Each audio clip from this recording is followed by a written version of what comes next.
Heaven's California.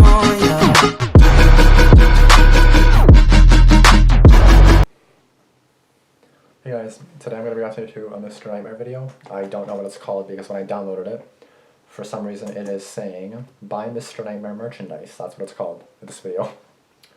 But it's police officer horror stories. I believe it's 5 of them. That's all I really know, because it's like 5 police officer horror stories or something, or whatever, so let's get into it.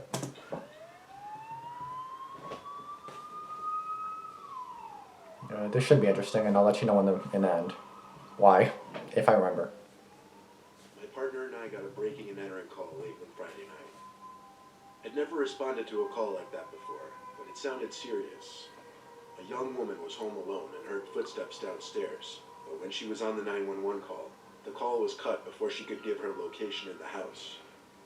We arrived to the home and entered through the front door, which was left unlocked, which later proved to be how the break-in occurred. Both of us shouted police with our guns drawn, expecting the suspect to be armed. We called out for Anna. That was the homeowner's name. Anna never called back to us. We knew she must have been scared and didn't want to give away her position to the intruder. We checked the whole first floor, which was small and quick.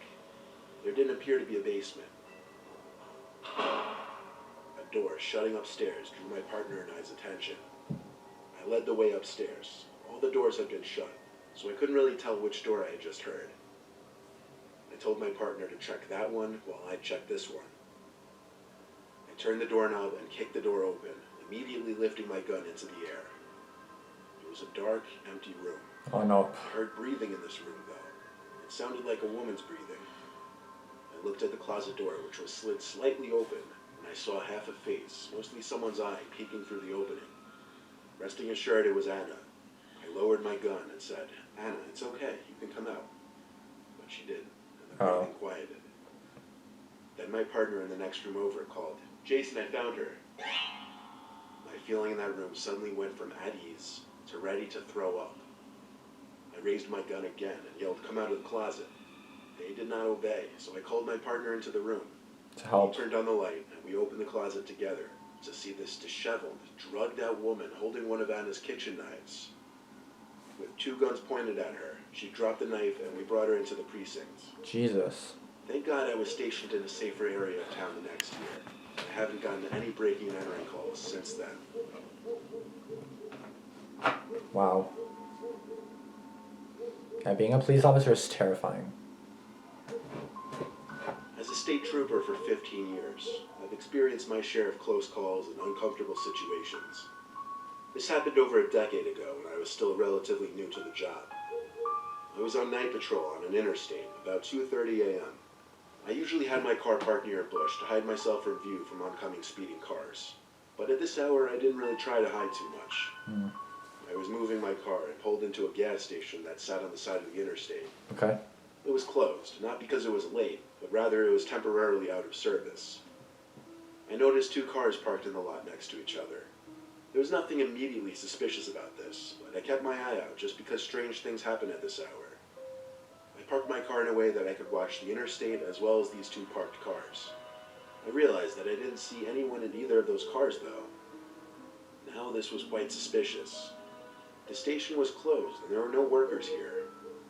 I exited my car with my hands on my belt and approached the 2 cars. I tapped on the windows for the both of them. Nobody in either of them, as I suspected. Oh. I began to walk around the lot as the occasional car zipped down the interstate. I went up to the glass of a closed gas station and knocked on it. I turned around, dumbfounded. Whose cars were these? Just as I imagined they could be in the woods somewhere, I heard someone running from around the building and ask for my help. He was some young 20-something-year-old man, like me at the time. Oh. He said his car wouldn't start and needed help. Now, I told him right away that I was no mechanic and that he'd need to call a towing company, but he practically begged me to just check under the hood for a second. Uh-oh. No, it's I ran to his sus. driver's side and popped the hood. No, it's sus. I looked under the hood with him, not really knowing what to look for because I wasn't much of a car guy at the time. I asked if his battery died, and I looked at him. I took note that he was looking around very oddly. He replied, "I don't think so." Yep, he's sus. Then looked at the car parked next to him. Yep. "Whose car is that?" I asked him. He said he didn't know. Liar. I simply parked there to see if there was a porta potty in the back Liar. or something. Liar. I was reading through this kid's bullshit. Something was up here. As I looked back at the guy from the 2 cars, I saw him looking back at something or someone. Mm-hmm. I turned and saw another guy approaching me with a knife in his hand. Yep. I unholstered my gun and aimed it at him. He dropped the knife and put his hands up. They both did. Mm-hmm. I immediately called for backup while keeping the 2 at gunpoint. I cuffed the one who was holding the knife and placed him in the back of my car, and then grabbed the second pair from my glove box and cuffed the second guy. When backup arrived, I went to the back of the gas station where the first guy had originally approached me from. What I found there still holds up to be the most disturbing thing I'd ever seen in all of my years as a trooper. A dead body? There were 2 fresh, dead bodies wrapped in garbage bags, cut up in 2 pieces each to fit in the bags. Along with them was also a shovel sitting on the concrete by the woods. Oh my god. The 2 were planning on burying the bodies somewhere in the woods off the interstate, and it seemed they were in a hurry. These 2 were a couple of the dumbest people I had ever interacted with, being that out of anywhere in the state, they chose to bury 2 bodies off an interstate behind a gas station. Going to sleep at night knowing you almost had your throat slit by somebody on the job messes with you. I didn't get much sleep for a while. Oh yeah, there's definitely stuff I'm going to say after this video. 100%. I'm a rookie cop currently working the night shift. Ew. I'm just a normal patrol officer conducting traffic stops and responding to basic 911 calls. 2 nights in a row last week, I was called to the same house. Dispatch had called me to check out the house as someone had dialed 911 and hung up. The house was a couple miles from me, in my patrol zone. I arrived to the house quickly and turned up the dirt driveway through the trees onto the property. The house was dark, no lights on, no cars, nothing. I parked my squad car on the far right side of the property and went to the front door, taking note that all the windows were properly shut. I knocked on the door and no answer. The door was also locked. From my immediate guess, the place was abandoned, for years by the looks of it. I called to dispatch that the place was abandoned and nobody was there. Then I left. The next night I was working the same shift, and around a similar time, I got a call from dispatch that there was another 911 call from the same house. And That's this odd. time, someone could be heard crying on the other end before the call ended. Uh-oh. I was asked to check out the house again. This time I was a little further away, but still the drive wasn't too bad. I pulled up the dirt driveway again onto the property, and again, no lights, no cars. I approached the front door again, and this time it was left cracked open. Hmm. I knocked on the door while holding the doorknob to prevent the door from pushing open. No answer. I called to dispatch that I would be entering the house, which I was cleared to do since the crying over the line implied an urgent situation inside the house. I drew my gun and entered the house. I tried to find a light switch without luck. I had my gun in one hand and now my flashlight in the other. The house was mostly silent, besides this sound coming from behind a closed door. It was the basement door. I called to dispatch for backup in a whisper. The sound coming from down in that basement was a tone, like a dial tone of a phone. Oh. I started walking down the stairs. So it's kind of like the police hung up and then there's still someone on the I line. got to the bottom and followed the noise of the dial tone to an old, early 2000 style landline speakerphone. The phone was off the hook, and it was playing the dial tone on speakerphone. I put the phone on the hook to silence the noise. It was almost as if it were planned to happen like this. Mm-hmm. As soon as the phone hit the hook, I heard a muzzled laughing type noise in a far corner of the basement. Yeah, you better have your gun I ready. turned around, and there was some guy standing opposite me in the basement, with his hand over his mouth, and he appeared to be laughing. But it wasn't this genuine laugh. It was more like a sickly, mentally unstable Oh laugh. god. The guy was holding something in his other hand. I couldn't see what it was at first. That looks like a knife or a He gun. raised his hand up to his head. I realized he was holding a revolver. Oh. I aimed my gun at him and yelled to drop the weapon. He paused as he had his revolver to his head, apparently about to pull the trigger. So I shot him in the arm twice, causing him to drop the gun. He screamed in pain as I cuffed him and brought him upstairs. I requested a medical team at once. A second squad car pulled up, as did an ambulance a few minutes later. The scariest part about this for me was not that I had to shoot a man in the arm twice, but that I was mere seconds away from seeing a man spray his brains out onto the wall. Wow. So he was obviously mentally unstable, and I was to assume. I'm loving these stories, to be honest, and you'll see why later. My partner and I got a radio call of a welfare check, which is just a check on the welfare of a person. A woman's ex-boyfriend called because he received text from his ex stating that she wished it had never ended and that she could no longer go on without him. We get to the place, knock, pound, etc. No answer. We call the number the ex provided and get an answer and a hang-up. So we hear it from the outside window and know she's in there. We say we're going to break the door down if she doesn't answer. We hear some slurred mess of speech. Door unlocks but doesn't open. We open the door to find a young woman, wet, naked, pale as hell, and swaying in one spot. Her hand's bleeding. We call a rescue ambulance and she's off to the hospital. Now to the creepy part. None of the lights would turn on, so we conduct a safety search and find candles lit in the bedroom and bathroom. The heck? On the walls were Bible scriptures written in her blood, and a tub of brown water, the water being mixed with old blood. I don't know how she survived because that water was dark. She had been sitting in it for approximately 3 to 4 hours. Wow. Yeah, like wouldn't it get infected if it's gross and like old? Before getting transferred to a different county, I used to work as a police officer in Burlington, New Jersey.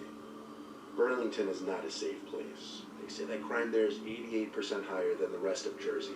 Wow. Having worked there for a year, I got to learn that firsthand. Now, there would be a lot of break-ins, robberies, assaults, and after a while you'd get used to those calls. Sometimes you'd get pretty strange, unsettling calls, though. This was one of them. Most Burlington locals are familiar with the McNeil Mansion, a long abandoned mansion that sits right on the Delaware River. The home was constructed in 1894 to serve as a residence for Andrew H. McNeil, as well as his wife and 4 daughters. The house had been abandoned and left to decay since 1974, Wow. and is now owned by the county. Sometimes there would be kids trespassing on the property to check it out.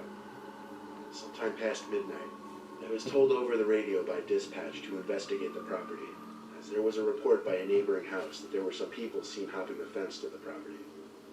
Upon entering the property, I noticed a light coming from inside one of the upstairs windows. Part of me inside died a little as I realized someone was in there, and that it was my job to go in and get them out.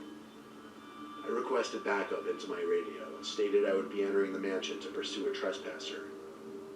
I scanned the outside of the house once more, looking for an entry point, and found one of the lower windows was smashed open and easily accessible, and that's how I made my way in. Right away, first thing I did was make my presence as a police officer known. I was inside what appeared to once be the living room of the mansion, rubble covering the whole floor. I heard footsteps upstairs.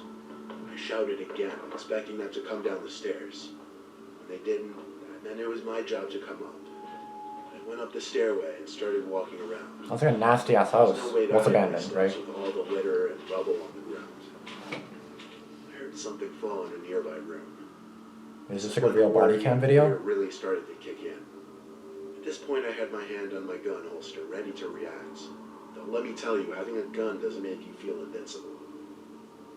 I shouted again to try and draw out the trespassers from the room. You ever hear that dumb, overused There's something over there, "I I didn't saw." sign up for this in the movies"? Well, I was pretty much feeling that exact way.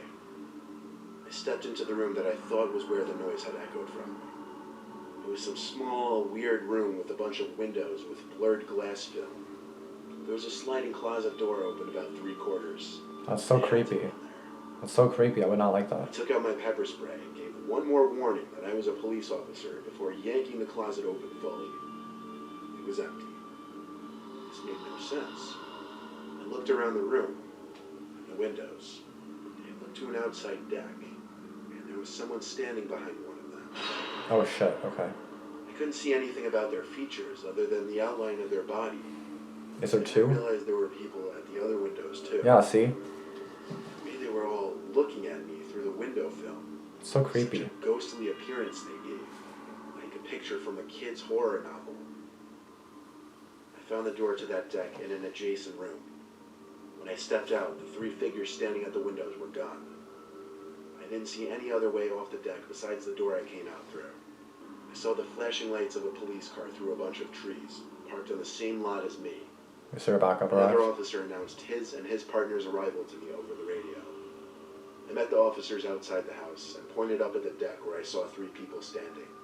They were creeped out as well when I described how they all just stood there at their own windows looking in. We searched the whole mansion together. I eventually came to a small room with a window on the first floor. And once again, something was outside this window. I had to step closer to figure out if it was a person's head or not. When I got too close, the object lowered below the window. I radioed the other officers to go outside with me. We looked around the whole property and didn't find anyone. We searched for another 10-15 minutes before closing up all the entrances to the house and moving on. The scariest part of this for me was definitely seeing 3 ghost-like silhouettes all standing at their own of the 3 windows to that deck, looking inside at me.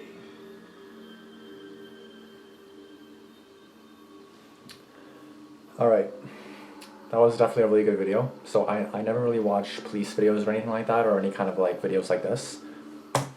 So like, I don't know, that was a really good video. Like I'm actually really glad that he uploaded that. So let me just explain like why I'm so obsessed with these videos. So basically, I don't know if you guys know, but I'm in like a protection security investigation program, which you can advance to police foundations after this. After the first year, which is cool, because then you can like switch or advance. So I don't know what you need like exactly for like physical, because I'm not that big. I mean, like for gym, we are doing like prep testing, like police basically testing. Like I legit did that today in gym. So like we're already kind of getting ready for that, even though my program's not necessarily what that is, but I can still move on to that, which is pretty cool. So like that's why I'm kind of thinking about this, kind of like, oh my goodness, like I would not want to do this alone. Like if any of you guys are police officers watching this video somehow, some way, like tell me like how is it like on the job? Because like I would feel like it's super scary, especially when you're alone. Like if you have a partner beside you, it makes you feel a bit more at ease. Like someone's with you, they have a gun, you have a gun, you have like all these weapons and stuff, right? Like you still have all this shit on you, right? So like you feel a bit more safer. But like especially at nighttime, like when you're at an abandoned place, like alone, like just like that last story, I would not like that at all. Like I would legit try to like legit like right away try to like call for backup. And I don't know, like it makes you nervous though, like, you know what I mean? Like, how would you even like do you get what I mean? Like it would just feel so uneasy going into a house that's like abandoned, dark, you don't know what you're doing, like you know what you're doing, but like obviously it's kind of like you know, like anybody can come up behind you and stab you. It's scary, you know. So I would always want backup with me, and that's the thing. It's like I do feel being a cop is like super cool, and I do kind of want to be like that. I never really thought of that, but like I was always obsessed with like police cars, ambulances, like always like emergency vehicles. I was like obsessed with. Like all the time, like when one goes by, I want to film it going by for some reason. I don't know why. I've always been like so obsessed with it for some reason. I don't know why. Just have been ever since I was like a kid or something. So, or as of recently. So maybe that's me wanting to do that. I don't know. But if I do go into that profession, that'll be really cool. But then like obviously, like, you hear about police officers dying. It's terrifying. Like you don't want to die an officer. You just want to like be able to retire. You want to be able to tell your stories that you have. You know, like you don't want to die from it, you know, because it's your job. Like that's the thing, you don't want to die from your job, like, you know what I mean? Like the police is to serve and protect, you know. So like I don't know if I should be a security guard. I'm still debating on whether I should go into the police foundations. It's a really hard decision whether to stay in my own program or move on, you know. Like I don't know what to do. I don't know what to do. I'm kind of thinking, like it's hard to say. I don't know, but all I gotta say is, damn. That's basically why I was saying, like, yeah, I have a lot to say, because, like, this is, like, I was excited to see this video last night. I would have filmed this yesterday, but I had to go to bed, so tonight I can stay up late, so tonight will be fun, but, yeah. So, again, if any of you are cops, then let me know, like, what it's like on the job, because, like, I would really want to know. That's why when I saw this, I was like, yes, like, I want to see, like, you know, like, some, like, stories. Like, obviously, they're not all good, and, you know, like, fine and dandy, obviously, like, most are terrifying. And like there's a lot of work to being it. Like how do you know when you have to call back up? How do you know like if you can call back up, can you call at any time? Can you call like, do you have to write down everything? Like I know in class like you learn you have to write down a shit ton of stuff. It's nothing like you just have to like write down notes all the time, like which we're doing right now in school, like practicing it and stuff. So it's fine, but like I don't know, like what do you have to write down? What do you not have to write down? Like I feel like I'll be so bad in it. Just I want to try it. Like I feel like I would be so bad. And like I'm not physically able to, that's why I'm trying to like buff up and go to the gym and stuff like that, and doesn't seem to be working because my dad's not the greatest. So it's like, Anyway, if you guys are still here at this point of the video, I love you guys, thank you guys for watching, like, comment, and subscribe. And again, be sure to comment if you like our cop, because I do want like some stories in here, and like I don't know, these are really good. I really like that video, and yeah, it was definitely interesting. I definitely liked it. But on that note, I'm gonna end this video now. My next video will be a Wednesday video, and that's it for today, unless someone else uploads. But thank you guys for watching. Like, comment, and subscribe, and I'll see you guys in the next video. Peace out.